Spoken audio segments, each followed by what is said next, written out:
ফিরে এলাম বিরতির পর। আবারও চোখ রাখবো নেপালের বিমান দুর্ঘটনার দিকে। যেমনটা জানা যাচ্ছে যে আজকে একটি মর্মান্তিক বিমান দুর্ঘটনা ঘটেছে নেপালে। সেখানে কাঠমান্ডু থেকে পোখরা আসার সময় ইয়েতি এয়ারলাইন্সের একটি বিমানে ভয়াবহ দুর্ঘটনা ঘটে। এই বিষয়ে আমরা আরো বিস্তারিত কথা বলবো সিনিয়র এভিয়েশন ইঞ্জিনিয়ারের সঙ্গে, অমিতের সঙ্গে।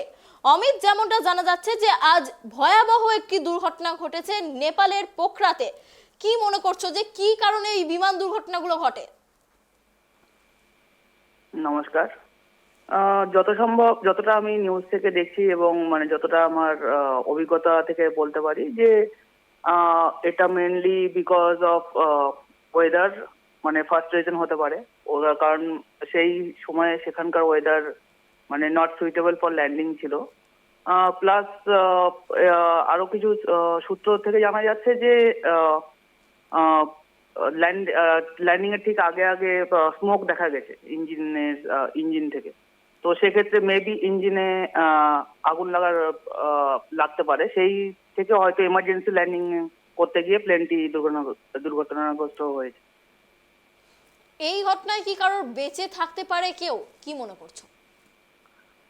চান্সেস অলমোস্ট নীল থাকে এরকম কেসে, কারণ বিকজ অফ স্মোক মানে বেশিরভাগ প্যাসেঞ্জারই মেবি ফেন্ট হয়ে যায় এবং তারপরেই মানে সেখান থেকে তারা বেরোতে পারে না, মানে সেই স্মোক থেকে। কারণ অ্যাভিয়েশন ফুয়েল যেটা মানে স্মোক যেটা করে সেটা মানে অত্যন্ত মানে বিষাক্ত টাইপের হয়ে থাকে, যেটা মানে যে কোনো টাইমে লোক মানে immediately or within 10 second 20 second তারা ফেন্ট হতে পারে। যেমনটা দেখা যাচ্ছিল যে বিমানটি যখন আকাশে ছিল, যখন অবতরণের সময় বিমানটি হেলে গেছিল, সেটা কি কারণে বলে মনে করছো? এটা এখন এক্স্যাক্টলি বলা খুবই মুশকিল, বিকজ যখনই সিরিয়াল রিড আউট হবে কিংবা আদার্স ডেটা যখন রিড আউট হবে তখন এক্স্যাক্ট রিজন বলা যাবে।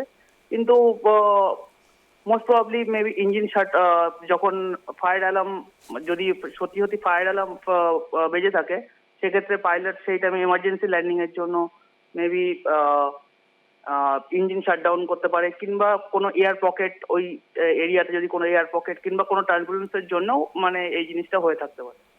তাহলে তুমি বলছো যে এটা যান্ত্রিক গোলযোগ বা কুয়াশার কারণেই দুর্ঘটনাটি ঘটেছে বলে মনে করছো তুমি, কিন্তু পাইলটের কোনো গাফিলতি কি থাকতে পারে এখানে? পাইলটের গাফিলতি, কারণ যত এই ধরনের এয়ারক্রাফট ওই রিজিয়নে যারা যেসব পাইলটরা মানে ফ্লাই করেন তারা অত্যন্ত এক্সপিরিয়েন্স হোল্ডার হয়ে থাকেন এবং সেক্ষেত্রে হিউম্যান এরর কিংবা পাইলট এরর হওয়ার চান্স থাকতে পারে, না থাকার সম্ভাবনা একদমই না। কিন্তু এক্ষেত্রে প্রথমেই সেটা দেখা আমার মনে হয় না ঠিক হবে প্রথমে, বিকজ এইগুলো এয়ারক্রাফট ATR 72 আই গেস। তো এই ধরনের জাহাজ অনেক পুরনো হয়ে থাকে এবং তার যে মেনটেনেন্স, কতটা মেনটেনেন্স হয়েছে কিংবা কি টাইপের মেনটেনেন্স, মানে রেগুলার মেনটেনেন্স যেগুলো দরকার হয় একটা এয়ারক্রাফটে, সেগুলো মানে ম্যাটার করে।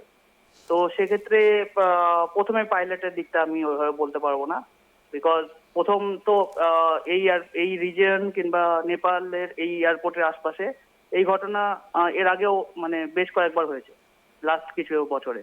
তো সেক্ষেত্রে maybe because of the climate and the technical reason হতে পারে। তুমি যেমনটা বললে যে এর আগেও এখানে বিমান দুর্ঘটনা ঘটেছে, তো এখানে কি ভৌগোলিক কারণে কি এই দুর্ঘটনাগুলি বারংবার এখানেই ঘটছে?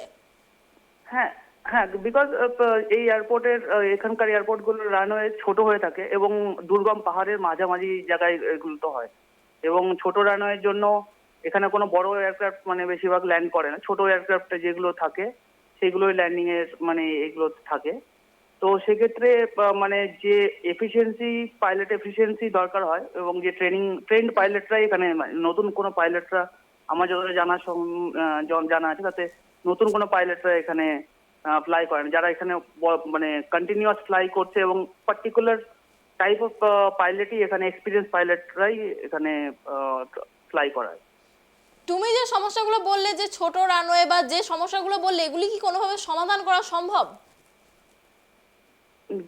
এগুলো সম্ভব না, বিকজ সেই জন্যই মানে ওখানে কোনো বড় এয়ারক্রাফট ল্যান্ড করে না। কারণ কি একে তো এরিয়া খুবই দুর্গম হয়, পাহাড়ের মাঝে কোনো এতটা জায়গাও মানে পসিবল হয় না হয়তো। আর সেই জন্যই এখানে বেশিরভাগ ছোট aircraft below I think 100 seater সেগুলো ফ্লাই করে। তাতে কি একটা এয়ারক্রাফটের যেরকম মানে ক্যাপাসিটি লো হয়, প্লাস এগুলো ছোট রানওয়েতে ইজিলি ওরা ল্যান্ড করতে পারে।